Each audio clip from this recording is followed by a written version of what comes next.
Hello दोस्तों, welcome to निक मैकटेक। आज की वीडियो में हम लोग डिस्कस करने वाले हैं बीटेक फाइनल ईयर का बहुत प्यारा सा सब्जेक्ट जिसका नाम है प्रोजेक्ट मैनेजमेंट एंड एंटरप्रेन्योरशिप। तो दोस्तों, ये सब्जेक्ट बहुत ज़्यादा इम्पोर्टेंट है आप सभी के लिए और ये बहुत ज़्यादा इजी भी सब्जेक्ट है। तो इसी सब्जेक्ट के ऊपर यूनिट फर्स्ट में जितने भी इम्पोर्टेंट क्वेश्चंस हैं, जितने भी इम्पोर्टेंट टॉपिक्स हैं, उनको हम लोग वन बाय वन बड़े ही प्यार से और आराम से समझेंगे। तो देखिए, सबसे पहला जो टॉपिक है हमारे पास वो है एंटरप्रेन्योर। सबसे पहले हमको ये पता होना चाहिए एक एंटरप्रेन्योर होता क्या है, उसके बाद ही तो हम जान पाएंगे कि एंटरप्रेन्योरशिप होती क्या है। ठीक है, किस तरीके से एक एंटरप्राइज सेटअप किया जाता है, किस तरीके से एक बिजनेस को डेवलप किया जाता है। तो देखो, एंटरप्रेन्योर को अगर मैं आपको शॉर्ट में समझाने की कोशिश करूँ, कोई भी पर्सन, कोई भी इंडिविजुअल पर्सन, एक पर्सन सिंगल हो सकता है, उसके मन में एक आइडिया आता है या फिर उसके अंदर कोई सा भी आइडिया आया। अब आइडिया कहाँ से आ सकता है? आसपास के सराउंडिंग से देखकर, मार्केट में देखेगा जाकर कि भाई मार्केट में क्या गैप है, किस चीज़ की लोगों को ज़्यादा ज़रूरत है। अगर मैं उनकी प्रॉब्लम सॉल्व कर दूँ लोगों की, तो मैं एक नया बिजनेस सेटअप कर सकता हूँ जो कि सस्टेनेबल बिजनेस होगा, यानी कि मेरी इनकम आती ही आएगी और मेरा जो बिजनेस प्लान है वो फेल नहीं होगा क्योंकि लोगों को उसकी नीड है। तो एंटरप्रेन्योर का इस तरीके से दिमाग चलता है, उसके मन में एक आइडिया आता है कुछ नया करने का, कुछ नया इनोवेट करने का, जिससे लोगों की मदद भी हो, सोशल ग्रोथ भी हो और इकोनॉमी की ग्रोथ भी हो, है ना। तो वही चीज़ क्या होते हैं, ऐसे पर्सन जो आइडिया को एक प्रैक्टिकल लाइफ में कन्वर्ट करते हैं, अपना खुद का एंटरप्राइज बनाते हैं, तो वे एक एंटरप्रेन्योर होते हैं। ठीक है, अपना खुद का बिजनेस सेटअप करते हैं। अब यहाँ पर जो लिखा हुआ है उसको हम लोग पढ़ते हैं। देखो, ये an entrepreneur is a person who start and run a business taking a risk to bring ideas to life. यानी कि यहाँ पर दोस्तों साफ साफ बोला जा रहा है, एक एंटरप्रेन्योर एक पर्सन हो सकता है जो कि स्टार्ट करता है और एक बिजनेस को चलाता भी है। Taking a risk to bring ideas to life, छोटे मोटे उसमें रिस्क भी रहते हैं। अब देखो, छोटे मोटे रिस्क तो रहेंगे ही, ऑब्वियस सी बात है। जब आप एक नया बिजनेस सेटअप करने वाले हो तो वहाँ पर रिस्क तो रहता ही रहता है। कल को वो बिजनेस वर्क नहीं किया तो रिस्क किसका है? आपका रिस्क है। और रिस्क होगा तभी तो आप लोग एक बड़े आदमी बन सकते हो। कुछ नया बिजनेस सेटअप करोगे, नई नई फील्ड को इनोवेट करोगे, लोगों को रोजगार दोगे, ठीक है, तभी तो आप लोग बड़े बनोगे। सेकंड यहाँ पर पॉइंट लिख रखा है, they are driven by their vision, take on challenges and create new opportunities. ये जो एंटरप्रेन्योर्स होते हैं, ये दोस्तों इनके अंदर एक क्या होता है, एक विजन होता है, एक क्लियर विजन होता है कि अगर मैं आज ये बिजनेस सेटअप करूंगा तो आगे 4 साल तक इस बिजनेस की ग्रोथ कितनी होगी, क्या मैं सक्सेसफुल बन पाऊंगा या नहीं बन पाऊंगा, है ना। और उसके बीच में जब पूरा वो काम पूरा करने वाले होंगे अपने, तो बहुत सारे चैलेंजेस भी फेस करेंगे। फिर अगर ये चैलेंजेस फेस कर रहे हैं और उनका बिजनेस अच्छे से सेटअप भी हो गया, तो वहाँ से नई नई अपॉर्चुनिटीज़ भी क्रिएट होगी। अपॉर्चुनिटीज़ किसके लिए क्रिएट होंगी? जो लोग वगैरह हैं जिनको रोजगार चाहिए। ऑब्वियस सी बात है, एक नया बिजनेस सेटअप होगा तो वहाँ वर्कर की ज़रूरत भी होगी काम करने के लिए, तो लोगों को क्या मिलेगा? एक रोजगार मिलेगा, नई नई अपॉर्चुनिटीज़ क्रिएट होंगी। ठीक है, तो एंटरप्रेन्योर नई अपॉर्चुनिटीज़ भी को भी क्रिएट करते हैं। नेक्स्ट यहाँ पर हमारे पास पॉइंट है, दे possesses traits like creativity, leadership and resilience. यानी कि जो एंटरप्रेन्योर होते हैं इनकी क्वालिटी होती है कुछ नया क्रिएटिव करना, लीडरशिप क्वालिटी भी होती है। देखो, लीडरशिप क्वालिटी किस तरीके से होती है कि मान लो उन्होंने एक बिजनेस सेटअप कर लिया और बिजनेस के अंदर बहुत सारे वर्कर काम कर रहे हैं और उन वर्कर को मोटिवेट करना भी तो बहुत ज़रूरी है। उनको इंसेंटिव्स वगैरह दिए जाते हैं, रिवार्ड वगैरह दिए जाते हैं। किसी वर्कर ने अच्छा काम किया तो उसको मेडल वगैरह दिया जाता है, ठीक है ना। तो ये क्या है, एक लीडरशिप क्वालिटी होती है, ऑलवेज मोटिवेटेड। अपने वर्कर को बताओ कि तुम्हारा विजन क्या है, अगर तुम हमारे साथ वर्क कर रहे हो तो आपकी ग्रोथ कितनी हो सकती है। नए नए उसके लिए प्रोग्राम्स वगैरह भी चलाए जाते हैं। तो ये एंटरप्रेन्योर ही ये करता है, ठीक है। इसके अंदर ये क्वालिटी होनी चाहिए लीडरशिप की और क्रिएटिविटी की। अब यहाँ पर बहुत अच्छा देखो, एक एंटरप्रेन्योर की डेफिनेशन दे रखी है, entrepreneur identify market need, develop innovate solutions and build successful business. अब एंटरप्रेन्योर करता क्या है दोस्तों, सक्सेसफुल बिजनेस बनाने के लिए मार्केट की नीड को समझेगा कि भाई मार्केट में ज़रूरत किस चीज़ की है, लोग चाहते क्या है हमसे, है ना। उसके अकॉर्डिंग ही उसको सॉल्यूशन देगा, एक नया प्रोडक्ट या सर्विस क्या करेगा, इनोवेट करेगा और लोगों की हेल्प करेगा। ऑब्वियस सी बात है, अगर मार्केट में किसी चीज़ की ज़्यादा ज़रूरत है जो मार्केट में अवेलेबल नहीं है और लोग उसको खरीदना चाहते हैं, या फिर मार्केट में अवेलेबल है, बहुत दूर जाके अवेलेबल है, तो वहाँ पर ये एंटरप्रेन्योर क्या करेगा, उस बिजनेस को, उस जो प्रोडक्ट है या फिर कोई सर्विस भी हो सकती है, उसको इनोवेट करेगा और एक अपना नया सक्सेसफुल बिजनेस बना देगा। तो ये एंटरप्रेन्योर का काम होता है। आई होप आपको एंटरप्रेन्योर तो बहुत अच्छी तरीके से समझ आ गया होगा, एंटरप्रेन्योर क्या होता है। ठीक है, अब कोई डाउट हो तो मुझे नीचे ज़रूर बताना। चलिए अब हम नेक्स्ट टॉपिक की तरफ बढ़ते हैं। नेक्स्ट टॉपिक है हमारे पास एंटरप्रेन्योरशिप। अब देखिए दोस्तों, जैसा कि मैंने अभी आपको बताया, एंटरप्रेन्योर क्या होता है, एक उसके अंदर आइडिया आता है, ठीक है, और वो जो आइडिया होता है उसको वो प्रैक्टिकल लाइफ में कन्वर्ट करता है। और जब प्रैक्टिकल लाइफ में कन्वर्ट करने वाला है, अपना एंटरप्राइज सेटअप करने वाला है, तो एक प्रोसेस से होकर गुजरता है ना। कैसी प्रोसेस कि भाई बहुत सारे चैलेंजेस फेस करने को मिलेंगे उसे, एक जगह भी चाहिए। मान लो आइडिया तो आ गया कि मैं यहाँ पर एक फैक्ट्री बनाने वाला हूँ यहाँ पर, या फिर ये सर्विस प्रोवाइड करने वाला हूँ, है ना। तो वहाँ पर उसको क्या चाहिए, एक जगह चाहिए कि भाई मेरा ऑफिस कहाँ होगा, मेरे वर्कर्स लोग काम कैसे करेंगे, बहुत सारे चैलेंजेस होते हैं। उसके बाद पैसा भी नहीं होता बहुत सारे एंटरप्रेन्योर के पास, फंडिंग कहाँ से आएगी। तो दोस्तों ये जो प्रोसेस है एक सक्सेसफुल बिजनेस बनाने तक की, एंटरप्रेन्योरशिप, इसी को हम लोग क्या बोलते हैं, एंटरप्रेन्योरशिप बोलते हैं। ठीक है, देखो यहाँ पर लिखा भी है, entrepreneurship refer to the process of creating, developing and managing a new business venture. यानी कि यहाँ पर साफ साफ बोला जा रहा है, एंटरप्रेन्योरशिप एक इस तरीके से हम लोग रेफर कर सकते हैं इसको, कि एक ऐसी प्रोसेस होती है जिसमें हम लोग क्रिएट करते हैं, डेवलप करते हैं, और जो नया बिजनेस की जगह वगैरह है, बिजनेस है, उसको मैनेजिंग भी करते हैं। तो एंटरप्रेन्योर और एंटरप्रेन्योरशिप में यही डिफरेंस है भाई।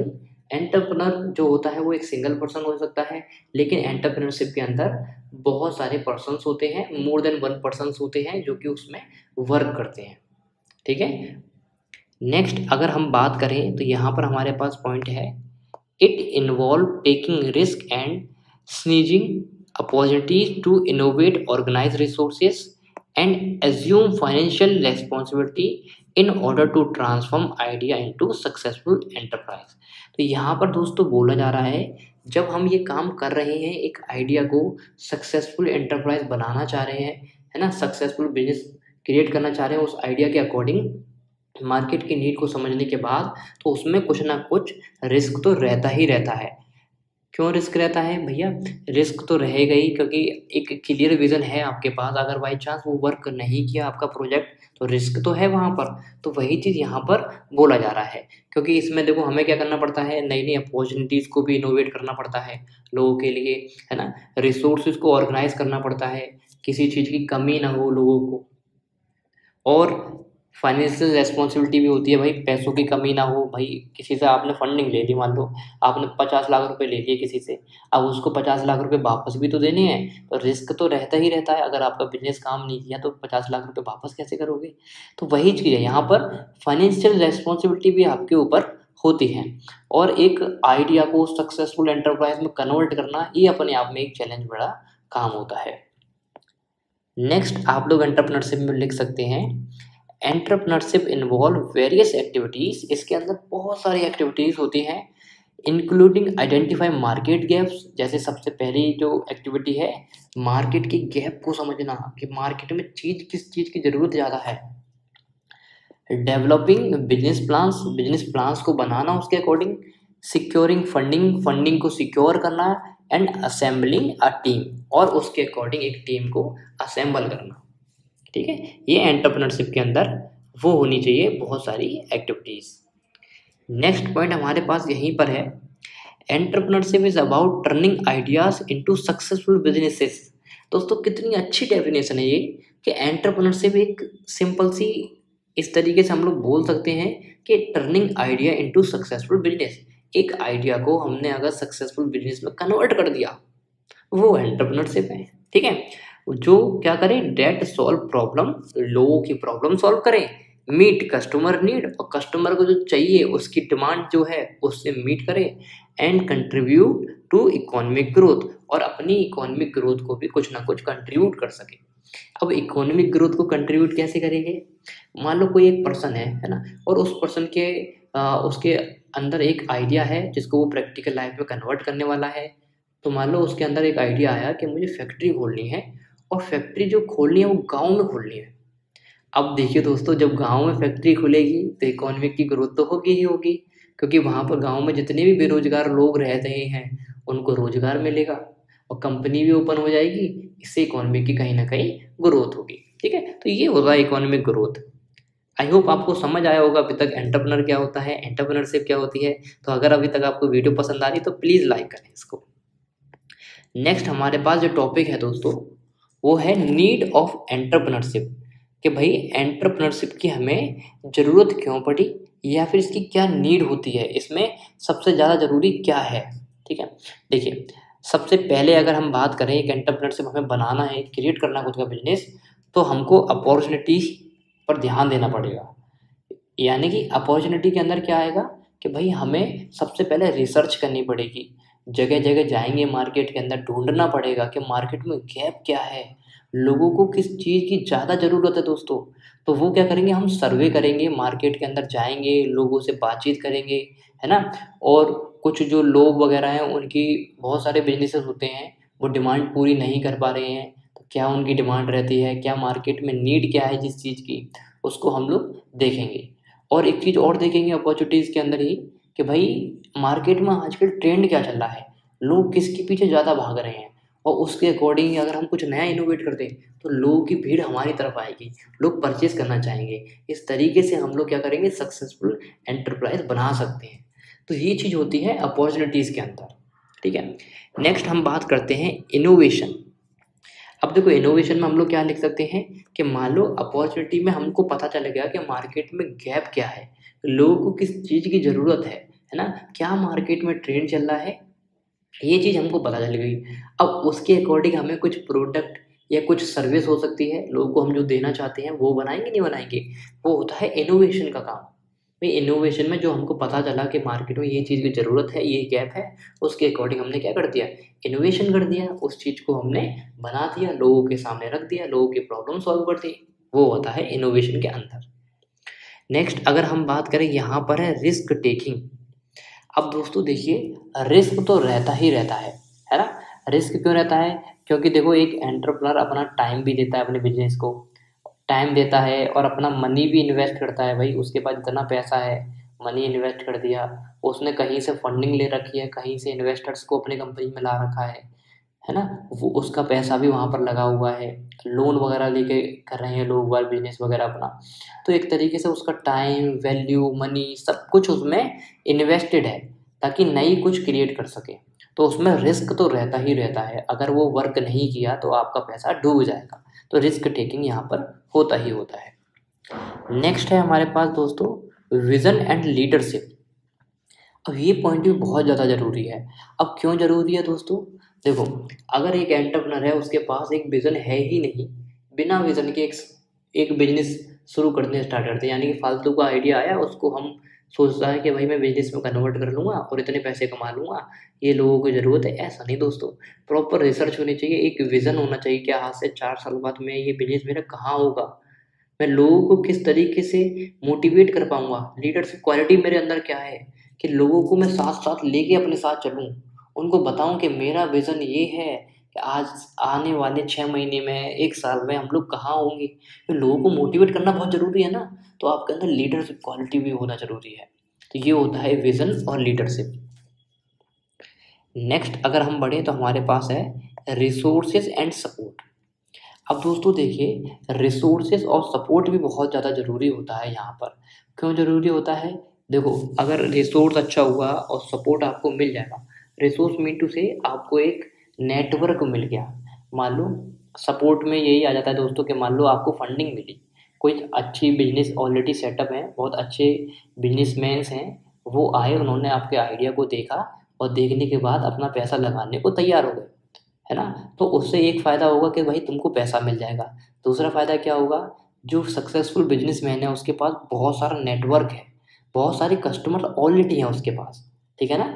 तो उन कस्टमर को आपके प्रोडक्ट के बारे में वो बताएंगे, उनके कस्टमर आप लोग एक्वायर कर सकते हो। कुछ अच्छे कस्टमर होंगे वो आपको आपके बिजनेस के बाद उनको सेंड भी करेंगे। तो ये क्या होगा, इस तरीके से सपोर्ट हमको मिल जाती है ना। यही रिसोर्सेज के अंदर आते हैं कि भाई इंक्लूडिंग कैपिटल्स, इसके अंदर कैपिटल्स भी आ जाते हैं, नेटवर्क्स भी आ जाते हैं, मेंटरशिप भी आ जाती है, ठीक है। एक बेसिकली इकोसिस्टम बन जाता है। तो ये सब चीज़ क्या होगी, रिसोर्स एंड सपोर्ट के अंदर आता है। नेक्स्ट अगर हम बात करें तो यहाँ पर है एडेप्टेबिलिटी। अब दोस्तों देखिए, एडेप्टेबिलिटी का मतलब होता है कि अडॉप्ट करना, यानी कि जो एंटरप्रेन्योर है दोस्तों, वो उसके अंदर ऐसा बिहेवियर नहीं होना चाहिए कि भाई भाड़ में जाए दुनिया, भाड़ में जाए लोग, हमको जो करना है हम तो वही करेंगे। ऐसी क्वालिटी नहीं होनी चाहिए। वो एडेप्टेबल होना चाहिए, फ्लेक्सिबल होना चाहिए, यानी कि उसको पता चल रहा है कि मैं कुछ गलत काम कर रहा हूँ, लोग इसकी बुराई कर रहे हैं, लोगों की जो फीडबैक आ रहे हैं वो बेकार आ रहे हैं, तो उस फीडबैक को वो समझे, सीरियसली ले और उस पर वर्क करे, अपनी गलती को सुधारे, तभी बिजनेस को आगे बढ़ा सकता है। ईगो में ना रहे कि मेरा प्रोडक्ट तो सही है, लोग बेकार बोल रहे हैं। अगर आपको एक भी अगर नेगेटिव रेस्पॉन्स आ रहा है, एक भी नेगेटिव फीडबैक आ रहा है ना, तो उस पर आपको वर्क करना चाहिए। ये जो नेगेटिव बंदा है, अगर ये ही मेरे साथ हो गया ना, तो कोई नेगेटिव करेगा ही नहीं, कोई नेगेटिव कमेंट भी नहीं करेगा। मैं अपने प्रोडक्ट को बहुत अच्छा बनाना है, अपनी सर्विस को बहुत अच्छा बनाना है। तो ये सब क्या होता है, एडेप्टेबिलिटी, चीज़ों को अडेप्ट करना, जिस चीज़ की ज़रूरत है लोगों को वही चीज़ उनको देना। यही तो यूट्यूब करता है दोस्तों। जैसी वीडियो आप देखना चाहते हो वैसी ही वीडियो आपको दिखाता है। ये एल्गोरिथम है दोस्तों बेसिकली। तो इसी तरीके से हमें बढ़ना पड़ेगा, जिस चीज़ की लोगों को ज़रूरत है वही चीज़ हमको देनी है। जो प्रॉब्लम मार्केट में है अभी, जो प्रॉब्लम लोग फेस कर रहे हैं आपके सोशल एनवायरनमेंट में, उस प्रॉब्लम को सॉल्व करना है, उसके अकॉर्डिंग कुछ नया क्रिएट करना है, ठीक है। नेक्स्ट है हमारे पास परसिस्टेंस। अब देखो, परसिस्टेंस का मतलब होता है अटलता, यानी कि अटल रहना। ये चीज़ मैंने आपको बताई। कुछ लोग क्या करते हैं दोस्तों, उनके पास नेगेटिव फीडबैक आ गया तो वो अपने बिजनेस में खुद ही संदेह करने लगते हैं अपने आइडिया के ऊपर कि भाई अब तो नेगेटिव कमेंट आ रहे हैं, लोग मेरे बिजनेस के बारे में बेकार बोल रहे हैं, लोगों को फ़ायदा नहीं हो रहा है, तो जल्दी ही उसको गिव अप कर देते हैं, छोड़ देते हैं, है ना। तो वे ये नहीं सोचते कि भाई इस कमी को हम लोग सुधार सकते हैं, कुछ ना कुछ गलत हो रहा होगा तभी लोग उसको बारे में बता रहे हैं, ये तो लोग आपकी हेल्प कर रहे हैं।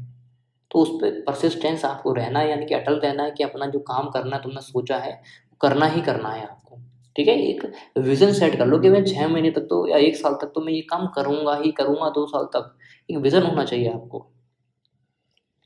नेक्स्ट है यहाँ पर नॉलेज एंड स्किल्स। ऑब्वियस सी बात है दोस्तों, नॉलेज और स्किल्स की तो बहुत ज़्यादा ज़रूरत पड़ती है। क्यों ज़रूरत पड़ती है, अगर आपके बिजनेस की कोई नॉलेज है ही नहीं आपके पास, तो किस तरीके से आप लोग बिजनेस सेटअप कर सकते हो। कोई स्किल ही नहीं है आपके पास कि मार्केटिंग किस तरीके से करनी है, क्या ट्रेंड वगैरह चल रहा है उस पर किस तरीके से रिसर्च करनी है, वर्क किस तरीके से करना है, ठीक है, एक्सपर्टीज़ क्या क्या है आपकी। तो ये चीज़ अभी आपको ध्यान रखना पड़ेगा। एक पर्सन के अंदर नॉलेज भी होनी चाहिए और स्किल्स भी होनी चाहिए, तभी वो आगे काम कर सकता है। नेक्स्ट दोस्तों, मार्केट अंडरस्टैंडिंग।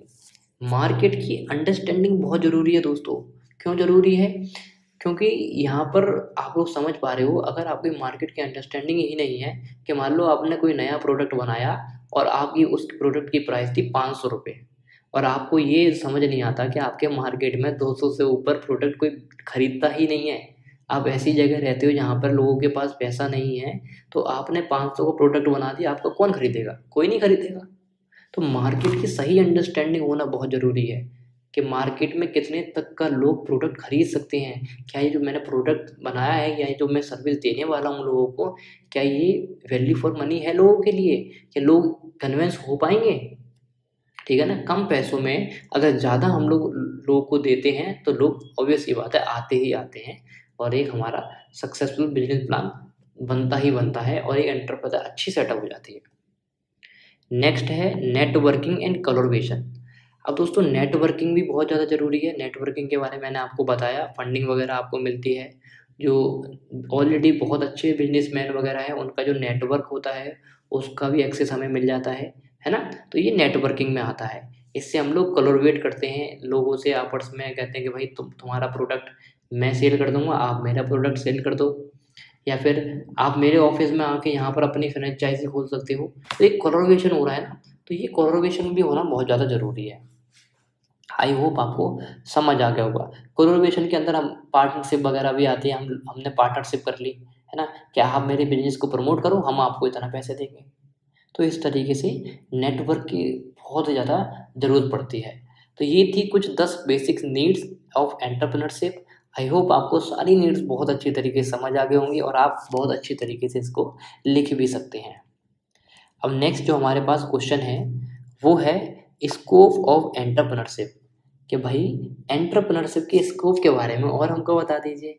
अब देखिए एंटरप्रेन्योरशिप के स्कोप के बारे में जानने से पहले एक चीज़ आप लोग ध्यान रखना। अभी तक आपने एंटरप्रेन्योर समझा, एंटरप्रेन्योरशिप समझ ली, उसकी नीड समझ ली, अब स्कोप समझने वाले हैं। तो अगर आपको अभी तक वीडियो पसंद आ रही है तो प्लीज़ इस वीडियो को लाइक करें और एक कमेंट करके मुझे बताएं ज़रूर, ठीक है। अब देखो स्कोप में क्या है, सबसे पहली चीज़ यही है कि भाई तुमको मार्केट की नीड पता है। अब अगर कोई बंदा बिजनेस करने वाला है तो दोस्तों उसका फ़ायदा क्या होगा, क्या स्कोप है, क्या सही है कि आगे चल के फ़ायदा होगा उससे कुछ नहीं होगा, ये चीज़ भी तो हमें समझनी पड़ेगी। तो वही चीज़ है यहाँ पर। सबसे पहले स्कोप में आप लोग लिख सकते हो बिजनेस क्रिएशन, ठीक है। यहाँ पर आप लोगों को क्या मिला है, एक तरीके से बिजनेस क्रिएट आप खुद का कर पा रहे हो, ठीक है ना। यानी कि दोस्तों सबसे पहली बात तो यही है, एंटरप्रेन्योर्स की खासियत यही है कि एक सिंगल बंदा, एक सिंगल पर्सन अपना खुद का बिजनेस क्रिएट कर सकता है, खुद का मालिक होगा, वो उस बिजनेस का खुद मालिक होगा, कोई उसका बॉस नहीं होगा, अपने अकॉर्डिंग काम करेगा, जब उसका मन होगा, जैसा उसने प्लान किया है अपने अकॉर्डिंग काम करेगा, फ्रीडम होगी उसको। तो एक खुद का बिजनेस क्रिएशन बनना है ना, एक खुद का बिजनेस क्रिएट कर पा रहा है। सबसे पहला स्कोप तो यही हो गया। Second, economic growth and job creation. दोस्तों इकोनॉमिक की ग्रोथ भी होगी। इकोनॉमिक की ग्रोथ कैसे, मैंने आपको बताया था कि भाई जब अगर आप रूरल सेक्टर में, गांव में एक कोई बिजनेस या फैक्ट्री वगैरह ओपन करते हो तो वहाँ पर लोग वर्कर्स वगैरह काम करते हैं।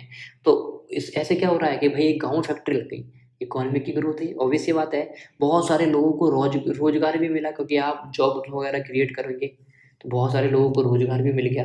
तो ये किस में आएगा, इकोनॉमिक ग्रोथ एंड क्रिएशन में, ठीक है। नेक्स्ट है हमारे पास इनोवेशन एंड डिसरप्शन। अब दोस्तों देखो इनोवेशन में मैंने आपको बताया था कि मार्केट की गैप को आपको समझना है, उसके अकॉर्डिंग प्रोडक्ट या फिर सर्विस को आपको क्या करना है, इनोवेट करना है ना। यानी कि बनाना है, उसके अकॉर्डिंग आपको बनाना है प्रोडक्ट को, अपनी सर्विसेज को, या फिर आपका जो बिजनेस मॉडल है उसके अकॉर्डिंग बनाना है। और जो मार्केट में जो पहले के प्रोडक्ट वगैरह चल रहे हैं, जो पहले के आइडियाज़ वगैरह हैं, उनको क्या करना है, आपको डिसरप्ट करना है कि भाई थोड़ा सा इनको पीछे हमें छोड़ना है, हमको आगे बढ़ना है और मार्केट के लिए एक नया प्रोडक्ट बनाना है। समझ रहे हो ना, पुरानी जो फालतू की चीज़ें हैं तो उसको हटाना है, एक नया प्रोजेक्ट हमको बनाना है। फॉर एग्जांपल, एक एग्जांपल से समझिए इस चीज़ को आप, कि मान लो किसी ने एक रेस्टोरेंट खोला। अब रेस्टोरेंट खोला तो उसने क्या किया, स्टार्टिंग में 10 डिश की लिस्ट बनाई कि मैं अपने रेस्टोरेंट में इस 10 प्रकार के जो खाना पकवान वगैरह हैं वो सर्व करूँगा।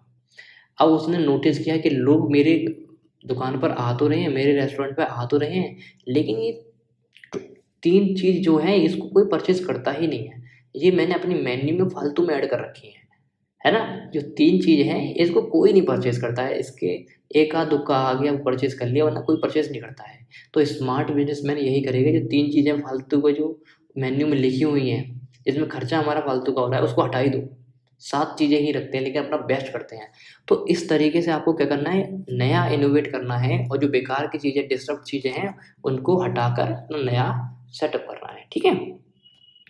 नेक्स्ट है हमारे पास इंडस्ट्रीज एंड सेक्टर इन्फ्लुएंसेस। जब कुछ आप नया इनोवेट करोगे, लोगों को रोजगार वगैरह दोगे, तो दोस्तों इन्फ्लुएंस तो होंगे ही होंगे, बहुत सारे लोग, और उस इन्वायरमेंट बना हुआ है वहाँ पर जो और भी फैक्ट्रीज वगैरह हैं वो भी आपसे इनोवेट क्या होंगे, इन्फ्लुएंस होंगे कि हाँ वो बहुत अच्छा काम कर रहा है, उसका बिजनेस बहुत अच्छा चल रहा है, क्यों ना मैं भी उसकी तरह बिजनेस पे काम करूँ, क्यों ना मैं भी उसकी तरह सोचूं। तो ये इंडस्ट्रीज और सेक्टर इन्फ्लुएंस इस तरीके से होते ही होते हैं। वो भी देखना चाहते हैं कि भाई एक अच्छा पॉजिटिव चेंज मिले, एक अच्छा सा एनवायरनमेंट वगैरह हो, ठीक है, वो चीज़। यहाँ पर है सोशल एंटरप्रेन्योरशिप।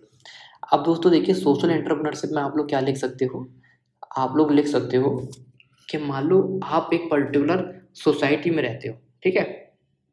और उस सोसाइटी में आपने देखा कि भाई इस सोसाइटी में लोगों को ये प्रॉब्लम हो रही है कि लोग यहाँ से अगर कोई सामान वगैरह परचेज़ करना चाहते हैं तो 2-3 किलोमीटर दूर जाके उन्हें सामान परचेज़ करना पड़ता है, समझ रहे हो? दूध वगैरह लेने जाना है तो काफ़ी दूर जाके दूध वगैरह लेने जाना पड़ता है। तो उन्होंने प्रॉब्लम को समझा, एक जो सोसाइटी में रह रहे हो आपने क्या किया, लोगों की प्रॉब्लम को समझा कि लोगों को बहुत ज़्यादा दूर दूध वगैरह लेने जाना पड़ता है या फिर कोई प्रोडक्ट पर्टिकुलर खरीदने जाना पड़ता है। या फिर आप लोग इस तरीके से समझ सकते हो कि मान लो जिस सोसाइटी में आप लोग रह रहे हो वहाँ पर लोगों को आरओ पानी की बहुत ज़्यादा ज़रूरत है, ठीक है? अब आरओ का प्लांट है ही नहीं या फिर प्लांट है तो 5-6 किलोमीटर दूर है, तो लोग बहुत दूर से पानी लेकर आते हैं। तो आपने क्या किया, अपने सोसाइटी के अंदर ही एक छोटा सा प्लांट, वाटर प्लांट खोल दिया, मशीन वगैरह लगा दी प्योरीफाई वाटर की। और आपने क्या किया, हर किसी के घर पे जा जाके पानी देना स्टार्ट कर दिया आपने। एक सक्सेसफुल आपका बिजनेस सेटअप हो गया नहीं हो गया? तो इससे क्या फ़ायदा हुआ, जो लोगों की ज़रूरत थी, है ना, लोगों की जो प्रॉब्लम थी उसको आपने सॉल्व कर दिया और अपना बिजनेस क्रिएट कर लिया। तो यही चीज़ तो होती है सोशल एंटरप्रेन्योरशिप। आई होप आपको समझ आ गया होगा ये चीज़ कि लोगों की प्रॉब्लम को बेसिकली हम लोग सॉल्व कर रहे हैं और अपना बिजनेस सेटअप कर रहे हैं, ये चीज़। यहाँ पर है नेक्स्ट, इंटरनेशनल अपॉर्चुनिटीज़। अब दोस्तों इंटरनेशनल अपॉर्चुनिटीज़ भी स्कोप है ही भाई। देखो क्यों स्कोप है कि जब आपका बिजनेस अच्छा चलेगा तो ऑब्वियस ही बात है आपको क्या मिलेगा, लोग आपके बिजनेस की प्रशंसा करेंगे, तारीफ करेंगे, है ना। और आपको ऐसा हो जाए कि इंटरनेशनल मार्केट में आपको थोड़ा सा जगह मिल जाए, एक नेटवर्क मिल जाए, आप भाई अपने प्रोडक्ट को इंटरनेशनली लिस्ट कर सकते हो, वहाँ से भी आपके प्रोडक्ट को परचेज़ किया जा सकता है। फॉर एग्ज़ाम्पल इंटरनेशनल अपॉर्चुनिटीज़ के अंदर दोस्तों आपको पता होगा ई कॉमर्स की जितनी भी वेबसाइट वगैरह होती हैं, ई कॉमर्स यानी कि जो अमेज़न हो गया, फ्लिपकार्ट्स वगैरह हो गए दोस्तों, ये ई कॉमर्स वेबसाइट है। यहाँ पर बहुत सारे प्रोडक्ट लिस्ट रहते हैं, तो इनका मार्केट ना है ग्लोबली मार्केट है, यानी इंटरनेशनल भी ये अपने प्रोडक्ट को बेच रहे हैं, सेल कर रहे हैं। तो ये क्या है, इंटरनेशनल अपॉर्चुनिटीज़। अगर कोई पर्सन है यहाँ पर नया, उसका बिजनेस है, वो भी अपने प्रोडक्ट को, अपनी सर्विस को इंटरनेशनली देना चाहता है, तो ऑनलाइन बहुत सारे प्लेटफॉर्म्स हैं जो कि आपको ये अपॉर्चुनिटीज़ प्रोवाइड करते हैं कि आप मेरा सब्सक्रिप्शन लो और आप अपने प्रोडक्ट को यहाँ पर सेल कर सकते हो। आपको कोई पर्टिकुलर जगह की ज़रूरत ही नहीं है, मैं आपको वर्चुअल एक रेंट दे दूँगा, एक दुकान दे दूँगा, वहाँ पर आप लोग अपने प्रोडक्ट को लिस्ट कर सकते हो और लोगों को बेच सकते हो। ये होती है इंटरनेशनल अपॉर्चुनिटीज़। नेक्स्ट अगर हम बात करें डिजिटल, है ना, क्या है दोस्तों, डिजिटल एंड टेक्नोलॉजी एंटरप्रेन्योरशिप। अब दोस्तों देखिए, जो मैं अभी बात कर रहा था किसकी, ई कॉमर्स वेबसाइट वगैरह की, है ना, अपने ऑनलाइन एक दुकान की, यहाँ पर आप लोग प्रोडक्ट को लिस्ट कर सकते हो। तो उसके लिए आपको डिजिटली आना चाहिए ना, कि अपने बिजनेस को डिजिटल कैसे लेकर आओ, ऑनलाइन कैसे लेकर आओ, और क्या नई नई टेक्नोलॉजी है, क्या नई नई सॉफ्टवेयर है जिसको आपको सीखना पड़ेगा, क्या सर्विसेज और लोग आपको प्रोवाइड कर सकते हैं। तो ये सब आपको डिजिटल एंड टेक्नोलॉजी एंटरप्रेन्योरशिप में आते हैं, ठीक है। नेक्स्ट अगर हम बात करें, यहाँ पर है कोलैबोरेशन एंड पार्टनरशिप्स। तो कोलैबोरेशन एंड पार्टनरशिप के बारे में ऑलरेडी मैं आपको बता चुका हूँ।